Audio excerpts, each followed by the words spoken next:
അറക്കലിന്റെ മനക്കലിലേക്ക് സ്വാഗതം. ഇടമുത്തുകളെ സ്വത്തുക്കളെ കേരളങ്ങളെ കുഴികളെ പഞ്ചാര കുഞ്ചുകൾ I defects and disease എന്നതാണ് ഈ ഒരു വീഡിയോയിൽ നമ്മൾ ഡിസ്കസ് ചെയ്യാൻ പോകുന്ന ടോപ്പിക്. കണ്ണിലെ പ്രധാനപ്പെട്ട തകരാറുകളും കണ്ണിന്റെ പ്രധാനപ്പെട്ട രോഗങ്ങളും. ഓക്കെ, നമുക്ക് ആദ്യം പഠിക്കാനുള്ളത് നൈറ്റ് ബ്ലൈൻഡ്നെസിനെ കുറിച്ചാണ്. എന്തിനെ കുറിച്ചാണ്?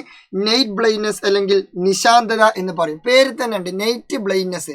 നൈറ്റ് എന്ന് പറഞ്ഞാൽ രാത്രി, ബ്ലൈൻഡ്നെസ് എന്ന് പറഞ്ഞാൽ കാഴ്ചയില്ല, എന്ന് വെച്ചാൽ രാത്രി കാഴ്ചയില്ല. അതാണ് എന്ത് നൈറ്റ് ബ്ലൈൻഡ്നെസ് അല്ലെങ്കിൽ നിശാന്തത. അപ്പോൾ എന്തുകൊണ്ട് രാത്രി കണ്ണാണാൻ പറ്റില്ല, അതാണ് ഇനി നമ്മൾ പറയാൻ പോകുന്നത്. രാത്രി അല്ലെങ്കിൽ മങ്ങിയ വെളിച്ചത്തിൽ കേട്ടോ. മങ്ങിയ വെളിച്ചം പൊതുവെ എപ്പോഴും ഉണ്ടാവുക രാത്രിയിലാണല്ലോ മങ്ങിയ വെളിച്ചം ഉണ്ടാവുക. അപ്പോൾ ഈ മങ്ങിയ വെളിച്ചത്തിൽ അല്ലെങ്കിൽ രാത്രിയിൽ ഡിം ലൈറ്റിൽ അല്ലെങ്കിൽ നൈറ്റ് വിഷൻ സാധ്യമാവാത്ത അവസ്ഥയാണ് എന്ത് നൈറ്റ് ബ്ലൈൻഡ്നെസ് അല്ലെങ്കിൽ നിശാന്തത. എന്തുകൊണ്ടെന്ന് ചോദിച്ചാൽ ഇത്രയേ ഉള്ളൂ. അതായത് the deficiency of vitamin A. Vitamin എന്റെ കുറവ് മൂലമാണ് ഈ ഒരു രോഗം ഉണ്ടാവുക. അതെങ്ങനെ സാർ വിറ്റാമിൻ എ കുറഞ്ഞാൽ ഈ രോഗം ഉണ്ടാവുക? പറഞ്ഞു തരാം. വെയിറ്റ്. വിറ്റാമിൻ എ കുറഞ്ഞാൽ ഓട്ടോമാറ്റിക്കലി അവന്റെ ബോഡിയിലുള്ള എന്ത് കുറയും? പ്രൊഡക്ഷൻ ഓഫ് റെറ്റിനാലും ലോ ആവും. വിറ്റാമിൻ എയുടെ ലഭ്യത കുറയുമ്പോൾ റെറ്റിനാലിന്റെ അളവ് കുറയും. അതെന്താ സാർ റെറ്റിനാലിന്റെ അളവ് കുറയുന്നത്? എടാ, വിറ്റാമിൻ എന്റെ ഡെറിവേറ്റീവ് ആണ്. ഒരു മിനിറ്റ്. ഓക്കെ, വിറ്റാമിൻ എന്റെ ഡെറിവേറ്റീവ് ആണ് ആര്? വിറ്റാമിൻ എയുടെ ഡെറിവേറ്റീവ് ആണ് ആര്? റെറ്റിനാൽ. വിറ്റാമിൻ എയുടെ ഡെറിവേറ്റീവ് ആണ് ആര്? റെറ്റിനാൽ. അപ്പോൾ സ്വാഭാവികമായിട്ടും വിറ്റാമിൻ എ കുറഞ്ഞു കഴിഞ്ഞാൽ അതിൽ നിന്നും ഡിറൈവ് ചെയ്ത് രൂപപ്പെടുന്ന റെറ്റിനാലും സ്വാഭാവികമായിട്ടും കുറയും. വിറ്റാമിൻ എ ഉണ്ടാവുന്ന സാധനമാണ് ഇത് റെറ്റിനാല്. അപ്പോൾ വിറ്റാമിൻ എ കുറഞ്ഞു, അപ്പോൾ റെറ്റിനാല് കുറയില്ലേ? അതന്നെ. അപ്പോൾ ഡെഫിഷ്യൻസി ഓഫ് വിറ്റാമിൻ എന്റെ കുറവ് മൂലം എന്തിന്റെ കുറവുണ്ടാവും? റെറ്റിനാലിന്റെ കുറവുണ്ടാവും. റെറ്റിനാല് കുറഞ്ഞാൽ ഓട്ടോമാറ്റിക്കലി റൊഡോപ്സിന്റെ സിന്തസിസ് തടസ്സപ്പെടും. This turn prevents the resynthesis of rhodopsin. അത് റൊഡോപ്സിന്റെ പുനർനിർമ്മാണം തടസ്സപ്പെടുകയും ചെയ്യും. അതെങ്ങനെ റൊഡോപ്സിന്റെ പുനർനിർമ്മാണം തടസ്സപ്പെടുക? എടാ, റെറ്റിനാലും ഓപ്സിനും കൂടി ചേർന്നിട്ടാണ് എന്തുണ്ടാവുക? റൊഡോപ്സിൻ ഉണ്ടാവുക. ഇവിടെ വിറ്റാമിൻ എ കുറഞ്ഞു, അപ്പോൾ റെറ്റിനാൽ കുറഞ്ഞു കഴിഞ്ഞാൽ ആ റെറ്റിനാലും ഓപ്സിനും കൂടി ചേർത്തിട്ട് എന്തുണ്ടാക്കണത്? റൊഡോപ്സിൻ ഉണ്ടാക്കണത്. അപ്പോൾ റെറ്റിനാൽ ഇല്ലെങ്കിൽ സ്വാഭാവികമായിട്ടും റൊഡോപ്സിൻ ഉണ്ടാക്കണമെന്നുണ്ടെങ്കിൽ ഈ സാധനം വേണ്ടേ? അപ്പോൾ സ്വാഭാവികമായിട്ട് എന്തും കുറയും? റൊഡോപ്സിനും കുറയും. അപ്പോൾ വിറ്റാമിൻ എ കുറയുന്നു, അപ്പോൾ റെറ്റിനാൽ കുറയുന്നു. റെറ്റിനാൽ കുറഞ്ഞാൽ റെറ്റിനാലും ഓപ്സിനും കൂടി കൂട്ടിച്ചേർത്തുണ്ടാക്കുന്ന റൊഡോപ്സിൻ എന്ത് ചെയ്യും? ഓട്ടോമാറ്റിക്കലി കുറയും, അല്ലെങ്കിൽ റൊഡോപ്സിന്റെ സിന്തസിസ് എന്ത് ചെയ്യും? തടസ്സപ്പെടും. അങ്ങനെ റൊഡോപ്സിൻ കുറഞ്ഞു കഴിഞ്ഞാൽ സ്വാഭാവികമായിട്ട് അയാൾക്ക് രാത്രി കണ്ണാണാൻ പറ്റൂല. അല്ലെങ്കിൽ ഡിം ലൈറ്റിൽ അയാൾക്ക് കണ്ണ് കാണാൻ പറ്റൂല. വൈ എന്ന് ചോദിച്ചാൽ ഈ റൊഡോപ്സിനാണ് എന്ത് ചെയ്യുന്നത്? രാത്രിയിൽ കണ്ണ് കാണാൻ അല്ലെങ്കിൽ മങ്ങിയ വെളിച്ചത്തിൽ ഡിം ലൈറ്റിൽ കാഴ്ചക്ക് കാരണമാകുന്ന പിഗ്മെന്റ് ഏതാ? റൊഡോപ്സിൻ ആണ്. റൊഡോപ്സിൻ കുറഞ്ഞാൽ in this condition objects cannot be seen clearly in dim ലൈറ്റിൽ അത്തരത്തിൽ എന്ത് ചെയ്യാൻ പറ്റില്ല? ഒബ്ജക്ട്സുകളെ ക്ലിയർ ആയിട്ട് എന്ത് ചെയ്യാൻ പറ്റില്ല? കാണാൻ പറ്റില്ല. ദാറ്റ്സ് കണ്ടീഷൻ അല്ലെങ്കിൽ that disease is known as night blindness അല്ലെങ്കിൽ നിശാന്തത. ഓക്കെ, അപ്പോൾ ഇത്രേ മനസ്സിലാക്കേണ്ടുള്ളൂ. ഒരാളുടെ ബോഡിയിൽ വിറ്റാമിൻ എ കുറഞ്ഞാൽ റെറ്റിനാലിൻ്റെ അളവ് കുറയും. റെറ്റിനാലിൻ്റെ അളവ് കുറഞ്ഞാൽ റൊഡോപ്സിൻ്റെ അളവ് കുറയും. റൊഡോപ്സിൻ്റെ അളവ് കുറഞ്ഞാൽ ഓട്ടോമാറ്റിക്കലി ആൾക്ക് രാത്രി കണ്ണാണാൻ പറ്റില്ല. ബിക്കോസ് റൊഡോപ്സിനാണ് രാത്രിയിൽ അല്ലെങ്കിൽ മങ്ങിയ വെളിച്ചത്തിൽ അല്ലെങ്കിൽ ഡിം ലൈറ്റ് വിഷൻ സാധ്യമാക്കുന്നത്. ഓക്കെ അല്ലേ? അപ്പോൾ അത് കഴിഞ്ഞു. അങ്ങനെയെങ്കിൽ എന്താണ് സീറോഫ്താൽമിയ? സിമ്പിൾ ആണ്. സീറോഫ്താൽമിയന്റെ റീസൺ ചോദിച്ചാലും നമ്മൾ പറയേണ്ടത് എന്താണ്? ഡെഫിഷ്യൻസി ഓഫ് വിറ്റാമിൻ എ തന്നെയാണ് നമ്മൾ പറയേണ്ടത്. പക്ഷേ വെറും ഡെഫിഷ്യൻസി അല്ല, prolonged deficiency of vitamin A. അതെന്താ sir prolonged deficiency of vitamin A? അതായത് വിറ്റാമിൻ എയുടെ തുടർച്ചയായ അഭാവം, കണ്ടിന്യൂസ് ആയിട്ട് വിറ്റാമിൻ എ കുറയാ. ഇപ്പോൾ ഫോർ എക്സാമ്പിൾ എൻ്റെ ബോഡിയിൽ കുറച്ച് വിറ്റാമിൻ എ കുറഞ്ഞു, അപ്പോൾ എനിക്ക് നിശാന്തത ഉണ്ടാവാൻ ചാൻസ് ഉള്ളൂ, നൈറ്റ് ബ്ലൈൻഡ്നെസ് ഉണ്ടാവാൻ ചാൻസ് ഉള്ളൂ. പക്ഷേ എൻ്റെ ബോഡിയിൽ കണ്ടിന്യൂസ്, അതായത് കുറേ കാലമായിട്ട് വിറ്റാമിൻ എ എന്ന് പറഞ്ഞ സാധനം ഇല്ല തന്നെ. അങ്ങനെയാണെന്നുണ്ടെങ്കിൽ എനിക്ക് എന്തുണ്ടാവാൻ ചാൻസ് ഉണ്ട്? സീറോഫ്താൽമിയ ഉണ്ടാവാൻ ചാൻസ് ഉണ്ട്. സീറോഫ്താൽമിയ എന്ന് പറഞ്ഞാൽ പേരിൽ തന്നെ ഉണ്ട് സീറോ എന്ന് വെച്ചാൽ അയാൾക്ക് ഒന്നും കാണൂല, മൊത്തത്തിൽ ബ്ലാങ്ക് ആണ്, സീറോ ആവും. ടോട്ടലി അയാൾ എന്ത് ചെയ്യും? It leads to ultimately blindness. അതായത് മൊത്തത്തിൽ അത് എന്തിലേക്ക് നയിക്കും?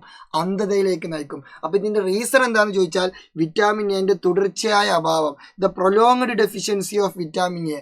അങ്ങനെ സംഭവിച്ചു കഴിഞ്ഞാലുള്ള പ്രശ്നം എന്താണെന്ന് ചോദിച്ചാൽ കൺജങ്ക്റ്റീവയും കോർണിയൊക്കെ എന്ത് ചെയ്യും? ഡ്രൈ ആൻഡ് ഒപ്പാക്ക് ആവും. കൺജങ്ക്റ്റീവയും കോർണിയൊക്കെ വരണ്ട് അതാര്യമായി തീരും. കോർണിയ അതാര്യമായി തീർന്നാൽ കണ്ണിന്റെ ഏറ്റവും മുന്നിലുള്ള പാളിയാണ് ആര്? കോർണിയ. ആ കോർണിയ അതാര്യം അല്ലെങ്കിൽ ഒപ്പാക്കായി എന്ന് പറഞ്ഞാൽ പ്രകാശം ഇങ്ങനെ വരുമ്പോൾ അത് അപ്പുറത്ത് കടത്തി വിടോ? അതാര്യം എന്ന് പറഞ്ഞാൽ അപ്പുറത്ത് കടത്തി വിടൂല, ഒപ്പാക്ക് എന്ന് പറഞ്ഞാൽ അതാണല്ലോ. ഓക്കെ, അപ്പോൾ ഈ പ്രകാശം വരുമ്പോൾ ഈ കോർണിയ എന്ത് ചെയ്യില്ല? അപ്പുറത്ത് കടത്തി വിടൂല. അപ്പുറത്ത് കടത്തി വിട്ടില്ലെങ്കിൽ സ്വാഭാവികമായിട്ടും കാഴ്ച കിട്ടൂല. കാരണം ഈ പ്രകാശം അപ്പുറത്ത് കടന്നാലേ അത് ഉടുക്കത്തുള്ളൂ, റെറ്റിനയിലേക്ക് എത്തുള്ളൂ, എങ്കിലേ കണ്ണാണാൻ പറ്റുള്ളൂ. അപ്പോൾ ഇത് കടത്തി വിടുന്നില്ല. അങ്ങനെയെങ്കിൽ ആൾക്ക് എന്ത് ചെയ്യില്ല, രാത്രി നല്ല പകലും ഒരു സമയത്തും കണ്ണാൻ പറ്റില്ല. ആ ഒരു സിറ്റുവേഷനെ വിളിക്കുന്ന പേരാണെന്ത്, സീറോഫ്താൽമിയ അല്ലെങ്കിൽ സീറോഫ്താൽമിയ. ഓക്കെ, അപ്പോൾ ഇവിടെ പരീക്ഷയ്ക്ക് ചോദ്യം വരെ എങ്ങനെയെന്ന് ചോദിച്ചാൽ വിറ്റാമിൻ എന്റെ ഡെഫിഷ്യൻസി മൂലമുണ്ടാകുന്ന രോഗങ്ങൾ ഏതെന്ന് ചോദിച്ചാൽ നമ്മൾ എന്ത് എഴുതണം, നമ്മൾ നൈറ്റ് ബ്ലൈൻഡ്നെസ് എഴുതണം, സീറോഫ്താൽമിയ എഴുതണം. കാരണം രോഗങ്ങൾ, ഡിസീസസ്, അതായത് എന്താണ് പ്ലൂരൽ ആണെങ്കിൽ 2 രോഗം എഴുതണം. ഇനി പരീക്ഷയ്ക്ക് ചോദിക്കുകയാണ് വിറ്റാമിൻ എയുടെ കുറവ് മൂലമുണ്ടാകുന്ന രോഗം എന്ന് ചോദിക്കുകയാണ്. അപ്പം നിങ്ങൾ എഴുതേണ്ടത് നൈറ്റ് ബ്ലൈൻഡ്നെസ് ആണ്, നിശാന്തതയാണ്. ഇനി അതല്ല, വിറ്റാമിൻ എയുടെ തുടർച്ചയായ അഭാവം മൂലം, കണ്ടിന്യൂസ് ആയിട്ടുള്ള ഡെഫിഷ്യൻസി മൂലം, പ്രൊലോങ്ഡ് ഡെഫിഷ്യൻസി മൂലം ഉണ്ടാകുന്ന രോഗം ഏതാണെന്ന് ചോദിച്ചാൽ അപ്പോൾ ടോപ്പായിക്കാണ്ട് നൈറ്റ് ബ്ലൈൻഡ്നെസ് എഴുതി വെക്കരുത്. അപ്പം നിങ്ങൾ എഴുതേണ്ടത് സീറോഫ്താൽമിയ. എന്താണ്? സീറോഫ്താൽമിയ. ഇനി അടുത്തത് കളർ ബ്ലൈൻഡ്നെസ്. എന്താണ്? Colour blindness. ഇത് വളരെ സിമ്പിൾ, ഒന്നുമില്ല, പ്രത്യേകിച്ച് ഒരു പണിയില്ല, സിമ്പിളാണ്. അതായത് എന്താ കളർ ബ്ലൈൻഡ്നെസ് എന്ന് വെച്ചാൽ, കളർ എന്ന് പറഞ്ഞാൽ കളർ, ബ്ലൈൻഡ്നെസ് പറഞ്ഞാൽ അന്ധത അല്ലെങ്കിൽ കണ്ണ് കാണാൻ പറ്റൂല. അപ്പോൾ കളർ ബ്ലൈൻഡ്നെസ് കൂട്ടി വായിച്ചാൽ എന്താണ്, കളർ കാണാൻ പറ്റൂല എന്ന് വെച്ചാൽ കളർ തിരിച്ചറിയാൻ പറ്റൂല. അതായത് കളർ തിരിച്ചറിയാൻ സഹായിക്കുന്ന ഒരു സെല്ലുണ്ട്, ആ സെല്ലിന്റെ പേരാണെന്ത്, കോൺ സെൽസ്. എന്താണ് പേര്? കോൺ സെൽസ്. ഓക്കെ, കളർ തിരിച്ചറിയാൻ സഹായിക്കുന്ന സെൽസ് ആണ് ഇത്, കോൺ സെൽസ്. ഏതാ സെല്ല്? Cone cells. സിമ്പിൾ ആണ്. ഈ കോൺ സെൽസ് ഒരാളുടെ ബോഡിയിൽ തകർന്നെന്ന് വിചാരിക്കുക, അപ്പൊ സ്വാഭാവികമായിട്ടും പിന്നെ അയാൾക്ക് കളർ തിരിച്ചറിയാൻ പറ്റുമോ? പറ്റൂല. കാരണം കളർ തിരിച്ചറിയാൻ സഹായിക്കുന്ന ആളാണ് ആര്? Cone cells. അത് തകർന്നു പോയി, അത് നശിച്ചു പോയി, അപ്പൊ പിന്നെ അയാൾക്ക് കളർ തിരിച്ചറിയാൻ പറ്റുമോ? ഇല്ല. അത് തന്നെയാണ് എന്ത്, colour blindness. Okay, some persons cannot distinguish green and red colours due to the defect of cone cells. Cone സെൽസിന്റെ തകരാറ് മൂലം ചില ആളുകൾക്ക് ഗ്രീനും റെഡും ബ്ലൂ ഒന്നും തിരിച്ചറിയാൻ പറ്റില്ല. ആ കണ്ടീഷനെ വിളിക്കുന്ന പേരാണെന്ത്, കളർ ബ്ലൈൻഡ്നെസ്. പിന്നെ ഇവർക്ക് എന്ത് ചെയ്യാൻ പറ്റില്ല, പൈലറ്റ് ആവാൻ പറ്റില്ല, ലൈസൻസ് കിട്ടൂല, അങ്ങനെയുള്ള കുറേ പ്രശ്നങ്ങളൊക്കെ ഉണ്ട്. കാരണം അറിയാലോ, അപ്പോൾ അവർക്ക് ലൈസൻസ് കൊടുത്താൽ ചുവന്ന ലൈറ്റ് അവിടെ ഇങ്ങനെ കത്തി നിൽക്കുമ്പോൾ അയാൾ പറയും, ഇത് ചോപ്പല്ല, ഇത് പച്ച, വണ്ടി എടുക്കും. പ്രശ്നമായില്ലേ? ഇനി ചിലപ്പോൾ പച്ച ഇങ്ങനെ കത്തി കേൾക്കണം, എല്ലാവരും ഇങ്ങനെ പോകുന്നുണ്ടാവും, അയാൾ പറയും അത് പച്ചയല്ല, അത് ചോപ്പ്, ഇവരെന്താ പോണത്, മണ്ടന്മാർ, ഇവിടെ നിൽക്കൂ, അങ്ങനെ പറയും. പ്രശ്നമല്ലേ? അപ്പോൾ അതാണ്, അതുകൊണ്ടാണ് അവർക്ക് ലൈസൻസ് ഒന്നും കൊടുക്കാത്തത്. ഓക്കെ, ഇതൊരു ജനറ്റിക് ഡിസീസാണ്, ജസ്റ്റ് ഒന്ന് പറഞ്ഞു എന്നുള്ളൂ. പോട്ടെ. ഇനി അടുത്തത് ഗ്ലോക്കോമ. എന്താണ്? ഗ്ലോക്കോമ. എന്താ ഗ്ലോക്കോമ എന്ന് ചോദിച്ചാൽ സിമ്പിളാണ്, ഇത്രേ ഉള്ളൂ. അതായത് നമ്മളെ കണ്ണിൻ്റെ ഉള്ളിൽ ഒരു ഫ്ലൂയിഡ് ഉണ്ട്. ആ ഫ്ലൂയിഡിനെ വിളിക്കുന്ന പേരാണ് അക്വസ് ഹ്യൂമർ അല്ലെങ്കിൽ അക്വസ് ദ്രവം. എന്താണ്? അക്വസ് ദ്രവം. അതായത് കണ്ണിലെ കലകൾക്ക് പോഷണം നൽകുന്ന ദ്രവമാണ് എന്ത്, അക്വസ് ദ്രവം. ഈ അക്വസ് ദ്രവത്തിന്റെ പ്രത്യേകത എന്താണെന്ന് വെച്ചാൽ ഇത് ബ്ലഡിൽ നിന്ന് ഫോം ചെയ്തിട്ട് തിരിച്ച് എങ്ങോട്ട് തന്നെ റീഅബ്സോർബ് ചെയ്യും, ബ്ലഡിലേക്ക് തന്നെ തിരിച്ചെന്ത് ചെയ്യും, റീഅബ്സോർബ് ചെയ്യും. ഓക്കെ, അതായത് ബ്ലഡിൽ നിന്ന് ഫോം ചെയ്തിട്ട് തിരിച്ച് എവിടേക്ക് തന്നെ റീഅബ്സോർബ് ചെയ്യും, ബ്ലഡിലേക്ക് തന്നെ റീഅബ്സോർബ് ചെയ്യുന്ന ആളാണ് ആര്, അക്വസ് ഹ്യൂമർ. എന്നാൽ ഞാൻ പറയട്ടെ, ഇത് ബ്ലഡിൽ നിന്ന് ഫോം ചെയ്തിട്ട് തിരിച്ച് ബ്ലഡിലേക്ക് റീഅബ്സോർപ്ഷൻ നടക്കുന്നില്ല എന്ന് വിചാരിക്കുക. അതായത് reabsorption of aqueous humour does not occur. Reabsorption of aqueous humour does not occur. അതായത് അക്വസ് ദ്രവത്തിന്റെ പുനരാകിരണം നടക്കാതെ വന്നു എന്ന് വിചാരിക്കുക. അപ്പോൾ സ്വാഭാവികമായിട്ടും അത് അവിടെ കെട്ടിക്കിടക്കൂലേ. അതായത് ഇവിടെ ഫോം ചെയ്ത അക്വസ് ഹ്യൂമർ തിരിച്ച് ഇങ്ങോട്ട് തന്നെ എന്ത് ചെയ്യും, റീഅബ്സോർബ് ചെയ്യണം. പക്ഷെ അങ്ങനെ റീഅബ്സോർബ് ചെയ്യുന്നത്, ബ്ലഡിൽ നിന്ന് ഫോം ചെയ്ത ഈ അക്വസ് ഹ്യൂമർ ബ്ലഡിലേക്ക് തന്നെ റീഅബ്സോർബ് ചെയ്യണം. പക്ഷെ അങ്ങനെ ചെയ്യുന്നില്ല. അങ്ങനെ ചെയ്തില്ലെങ്കിൽ പ്രശ്നം എന്താണെന്ന് വെച്ചാൽ ആ അക്വസ് ഹ്യൂമർ കണ്ണിൻ്റെ ഉള്ളിൽ തന്നെ അങ്ങനെ കെട്ടിക്കിടക്കും. അങ്ങനെ കെട്ടിക്കിടന്നാൽ സ്വാഭാവികമായിട്ടും അവിടുത്തെ എന്ത് കൂടും, പ്രഷർ എന്ത് കൂടും, പ്രഷർ കൂടും. ഇത് കണ്ണിനുള്ളിൽ എന്ത് കൂട്ടും, മർദ്ദം കൂട്ടും. That's increase in the pressure inside the eyes. അത് കണ്ണിൻ്റെ ഉള്ളിലുള്ള എന്ത് കൂട്ടും, പ്രഷർ കൂട്ടും.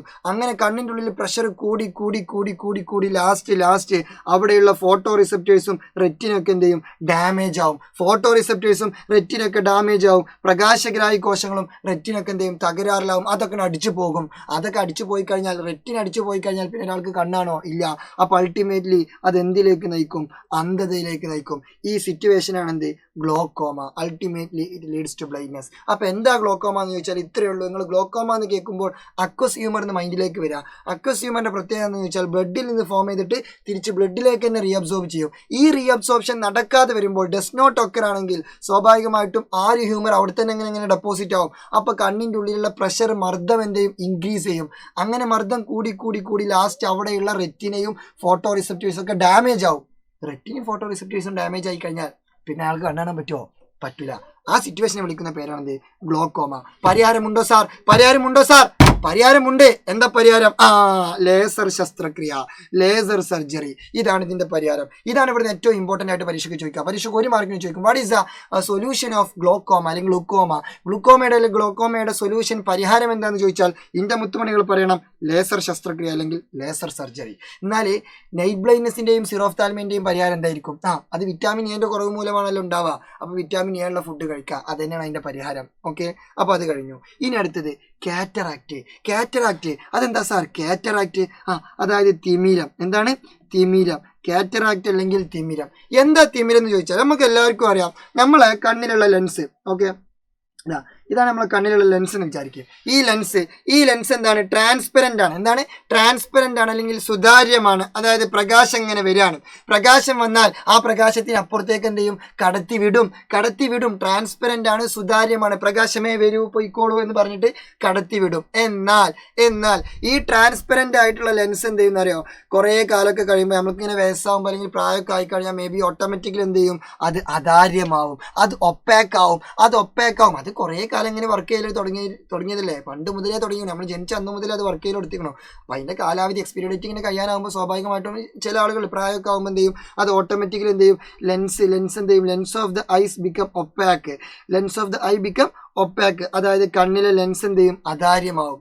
കണ്ണിലെ ഈ ലെൻസ് അതാര്യമായി പ്രകാശത്തെ കടത്തിവിടുന്നില്ല. അപ്പൊ പ്രകാശം ഇങ്ങനെ വന്നാൽ അതിനെ കടത്തിവിട്ടില്ലെങ്കിൽ ഈ പ്രകാശം അപ്പുറത്തേക്ക് എത്തുന്നില്ല എന്ന് പറഞ്ഞാൽ അത് ഒടുക്കം എത്തൂല, റെറ്റിനയിലേക്ക് എത്തിക്കഴിഞ്ഞില്ലെങ്കിൽ ആൾക്ക് കാഴ്ച കിട്ടൂല. അപ്പൊ അത് സ്വാഭാവികമായിട്ടും എന്ത് ചെയ്യും? അയാളുടെ കാഴ്ച നഷ്ടപ്പെടും. ആ അവസ്ഥയാണെന്ത് കാറ്ററാക്ട് അല്ലെങ്കിൽ തിമിരം. അപ്പൊ ഇത്രയേ ഉള്ളൂ.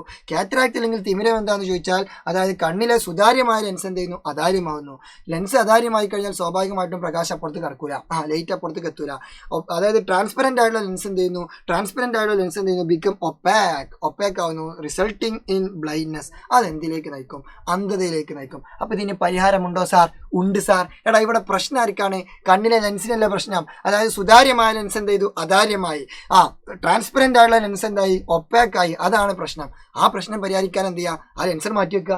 അതല്ല പ്രശ്നക്കാരൻ, ലെൻസല്ല പ്രശ്നക്കാരൻ. അപ്പൊ ലെൻസിനെ മാറ്റി വെച്ചിട്ട് പകരം നല്ല ലെൻസിന് വെക്കുക. അതായത് എന്താണ്? ഒപ്പാക്ക് ആയിട്ടുള്ള ലെൻസിനെ മാറ്റി വെച്ചിട്ട് ട്രാൻസ്പെറന്റ് ആയിട്ടുള്ള ലെൻസിനെ എന്ത് ചെയ്യുക? പ്ലേസ് ചെയ്യുക. അതായത് ലെൻസ് മാറ്റിവെക്കൽ ശസ്ത്രക്രിയ. അതാണ് ഇതിന്റെ പരിഹാരം. By replacing the lens with an artificial one through സർജറിയിലൂടെ ഒരു ആർട്ടിഫിഷ്യൽ ലെൻസ് അവിടെ പ്ലേസ് ചെയ്യുക. അതാണ് അതിന്റെ പരിഹാരം. ഓക്കെ അല്ലേ? ഇനി അടുത്തത് കൺജങ്ക്റ്റിവൈറ്റിസ്, അതായത് ചെങ്കണ്ണ്. എന്ത് കണ്ണ്? ചെങ്കണ്ണ്. എല്ലാവർക്കും അറിയാലോ ചെങ്കണ്ണ്, കണ്ണൊക്കെ ഇങ്ങനെ ചോക്കും. അതന്നെ. അതെന്താ സംഗതി എന്ന് ചോദിച്ചാൽ പേര് തന്നെ ഉണ്ട്, കൺജങ്ക്റ്റിവൈറ്റിസ്. അപ്പൊ എന്താ സാധനം ചോദിച്ചാൽ this is an infection of കൺജങ്ക്റ്റീവയെ, കണ്ണിന്റെ ഏറ്റവും മുന്നിലുള്ള പാളികളിലൊന്നായിട്ടുള്ള കൺജങ്ക്റ്റീവയെ ബാധിക്കുന്ന ഇൻഫെക്ഷൻ ആണ്, അണുബാധയാണെന്ത്? കൺജങ്ക്റ്റിവൈറ്റിസ്. ഓക്കെ, കൺജങ്ക്റ്റീവയെ ബാധിക്കുന്ന അണുബാധയാണ് എന്തിന് കാരണം? കൺജങ്ക്റ്റിവൈറ്റിസ് അല്ലെങ്കിൽ ചെങ്കണ്ണിന് കാരണം. ചെങ്കണ്ണ് ഉണ്ടായിക്കഴിഞ്ഞാൽ അല്ലെങ്കിൽ ചെങ്കണ്ണ് ഇല്ലാതിരിക്കാൻ നമ്മൾ ചെയ്യേണ്ട പരിഹാര മാർഗം എന്താണെന്ന് ചോദിച്ചാൽ പേഴ്സണൽ ഹൈജീൻ, വ്യക്തി ശുചിത്വം കീപ്പ് ചെയ്യുക എന്നുള്ളതാണ് അതിന് ചെയ്യാൻ പറ്റിയിട്ടുള്ള ഒരു മാർഗം. ഓക്കെ അല്ലേ? അങ്ങനെയെങ്കിൽ എൻ്റെ മുത്തുമണികൾ ഒരു കാര്യത്തിന് ആൻസർ ചെയ്യണം. ചോദ്യം ഇതാണ് ഡിഫക്ട്സ്